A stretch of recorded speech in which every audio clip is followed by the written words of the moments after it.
Согласно специальному репортажу China News Network, от 5 августа 83 преподавателя китайского языка из 18 стран, включая Малайзию, Великобританию и США, приняли участие в учебной программе по рассказу и объяснению синьцзяна.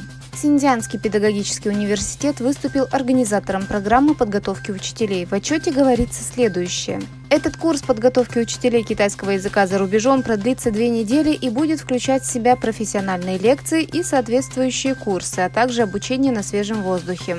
Это поможет учителям в учебном классе лучше понять синьцзян.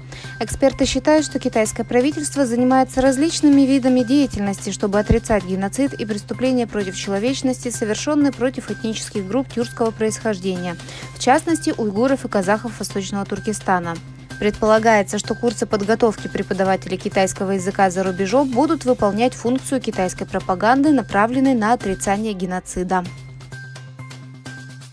По сообщениям туркменской прессы, по итогам встречи заместителя председателя Кабинета министров Туркменистана Танрыгулы Атахалиева с официальными лицами Китая, состоявшейся 2 августа в Урумчи, Туркменистан и оккупированный Китаем Восточный Туркестан или Уйгурский автономный район договорились об укреплении сотрудничества в области сельского хозяйства. По данным ТНР, стороны обсудили широкий спектр вопросов двустороннего сотрудничества, включая энергетику, образование и медицину. Особое внимание уделялось сельскохозяйственному сектору. Атахалиев подчеркнул, что сельское хозяйство является основным сектором туркменской экономики и выразил заинтересованность в изучении лучших проектов Синьцзяна в этой области. В то время как в Китае продолжается геноцид уйгуров, укрепление экономических отношений между Пекином и тюркскими республиками Центральной Азии привлекает внимание. Дополнительные налоги были наложены на лимиты покупок и налоговые ставки с китайского торгового сайта Тему и Алиэкспресс. В соответствии с решением, опубликованным во вчерашнем выпуске официального вестника, на иностранные торговые площадки были наложены высокие налоги. Теперь придется платить 30% налог за грузы из стран Европейского Союза и 60% из Китая и других стран. Кроме того, на некоторые товары будет начисляться дополнительная 20% таможенная пошлина, а общая таможенная пошлина возрастет до 92%. Кроме того, сумма покупок, не облагаемых налогом, снижена до 30 евро. Национальная женская сборная Турции по волейболу обыграла Китай в четвертьфинале Олимпийских игр в Париже в 2024 году и вышла в полуфинал. Турция выиграла матч на арене Южного Парижа со счетом 3-2. В полуфинале 8 августа сборная встретится с победителем матча Италия-Сербия.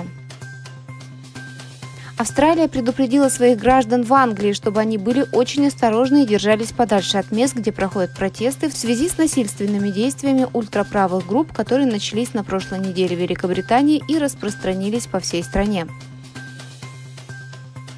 Вспышка сибирской язвы была обнаружена на животноводческой ферме в провинции Шаньдун на востоке Китая. Было объявлено, что все животные на ферме были выбракованы после того, как сибирская язва была обнаружена у 5 работников фермы, имевших непосредственный контакт с животными. Премьер-министр шейх Хасина Ваджид, покинувшая страну после ожесточенных антиправительственных протестов в Бангладеш и объявившая о своей отставке, стала самым долгоживущим премьер-министром в истории страны. 76-летний политик Хасина занимала пост премьер-министра с июня 1996 по июль 2001 года и с января 2009 по август 2024 года. После вспышки COVID-19 в Бангладеш стоимость жизни и инфляция стремительно выросли. Граждане возлагали на Хасину вину за экономический спад и обвиняли правительство в коррупции. Администрацию Хасины также критиковали за давление на ее политических оппонентов в СМИ.